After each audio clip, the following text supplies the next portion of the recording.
What about when our boundaries are disrespected and they're not, Mhm. people, let's say, once going back to the narcissistic relationship, say that person or people in your lives doesn't respect your boundaries. What do we do?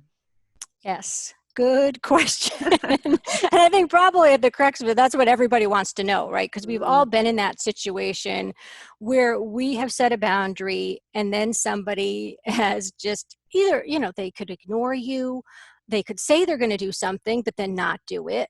Or they could do it for a little while and then stop doing it, right? There's lots of ways that this shows up for us, and it can feel really painful. I mean, both it can again sort of potentially be really harmful, depending on what the boundary is. But it also just, it sort of pulls apart that relationship ultimately, to feel like you're not, respectful, you're not caring enough about me, to follow through on something that you agreed to do, or something that I told you was very important to me. Um, so I think this is where we have to really get clear about what a boundary is, and what a boundary can accomplish. Because sometimes I think it's almost as if people think there's sort of some magic, if like I set a boundary and then, um, people are going to do it. And just because you set the boundary does not mean that people are going to respect them.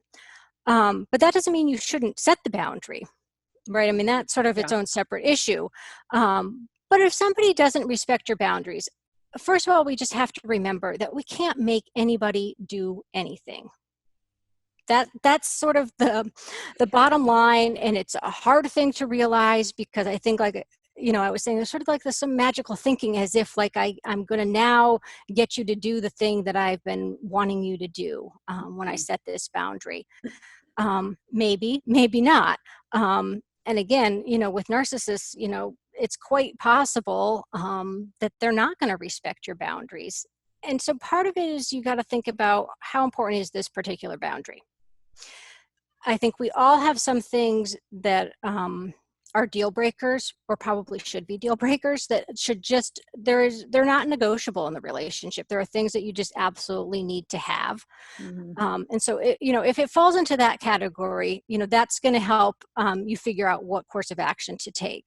And there are going to be other things that are going to be less important, to you, that you either may decide ultimately that you can let go of, and you're gonna back off of it and just agree that that's not going to be, worth the battle over. Or, there are some things that are, going to fall into sort of category where you could negotiate, and you could, ask for, something different, or, try to get an agreement about some part of the boundary. Um, so, yeah, ultimately we're stuck with this idea of, what do I do if I can't get somebody to do something that's really important? And I think we get into this situation where we are forced to make some really difficult choices, is ultimately what happens. Once we recognize that we're not going to be able to make people do what we want, Mhm. um, that's where it gets tough. Right. And I think this is where people get stuck, is then they give up and they say, well, I can't get him to stop drinking, or I can't get him to stop yelling at me. I don't mean just him, it could be Mhm. Yeah. Or her. her Yeah. too. Yes, right. Whatever, something that feels really important to you. People can go round and round about these things, for a long time, and we could probably have a whole another conversation about the actual mechanics of how to do the communicating about the boundary that you want to set. Mhm. Um, but if somebody is just, not going to do it, then you've got to decide, what is within my control? What is it that I can do? And again, this may not be what you originally wanted. If what I had wanted was, for you to stop drinking and go to rehab, and you to make a bunch of changes, but you're not going to do it, I have to think about, well, what can I do, right, to make this situation feel better for myself, for me to feel safe, for me to have more of my needs met. So this is where sometimes we do things like taking some space from that person, deciding I'm going to put some distance there. If you're going to continue to be disrespectful to me, I'm not going to spend as much time around you, or I'm going to leave the room, or I'm going to hang up the phone. Some of those things, because that's all within my control, that I can do that whether you're going to change or not. But again, I mean, as we sort of go down this path, we're continuing to evaluate, how does that feel? Is this really working for me? And I think eventually we have to get to the point of asking ourselves, why am I continuing to be in a relationship with somebody who continues to be hurtful or disrespectful or doesn't seem to care about what I need? Right. And like I said, I mean, those are really hard questions to get to.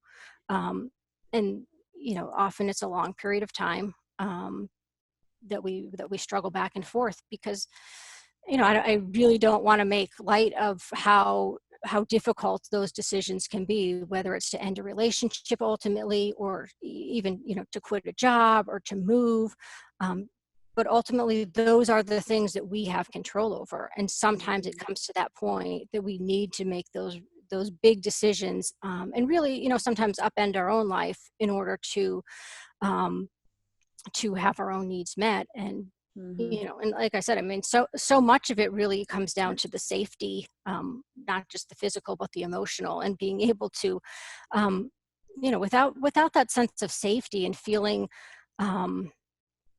like that we're not going to be hurt in some way repeatedly in a relationship is a really fundamental piece of it. And I think without that, it's really hard to have a healthy connection, a healthy relationship, a place where you can, feel vulnerable and share things and feel supported in a real way if you really don't feel safe there. Yeah. And it's so, one thing that keeps going through my mind as you talk about this is it's just not black or white. And as much as my little monkey mind always wants to make things black or white, or anyone watching right now who just wants to know, right, the answer, it's so dependent on your scenario and everything that you're saying, right? It's just about asking yourself those questions and being aware. And one thing also that comes to mind is, what about for people who have had the same relationship, so quote unquote, over and over again, and maybe they're in it again and they don't want to keep repeating this cycle? Like, first of all, why do you think we tend to repeat the cycle of maybe these unhealthy relationships? And then how might we not repeat it again if we, start all over? Two very big questions. Yeah, it's an interesting thing, because on the one hand, it seems, completely illogical, counterintuitive to, like, why would I repeat the same mistake over and over again, essentially? But there really is something to the familiarity about it, that even if it's really dysfunctional, and even if you see that, there's something that's just a known element to it. And I think, sometimes this is part of why people stay in dysfunctional relationships too, is that it's sort of that devil that is that even if in its own way, it's completely unpredictable, it feels sort of predictable in its unpredictability. That, I've sort of been here before, so I feel like I'll know what to do. And there's also probably this sort of unconscious element of trying to sort of redo these relationships until we're going to get a different outcome. So again, like if we think back, to our childhood, our relationships with our parents, often, we can often see these sort of similar patterns of wanting to have this different outcome, wanting to change somebody, wanting to fix somebody, wanting to help them get healthier, or, be a better person. And again, this may be conscious or unconscious that we realize that we're doing this.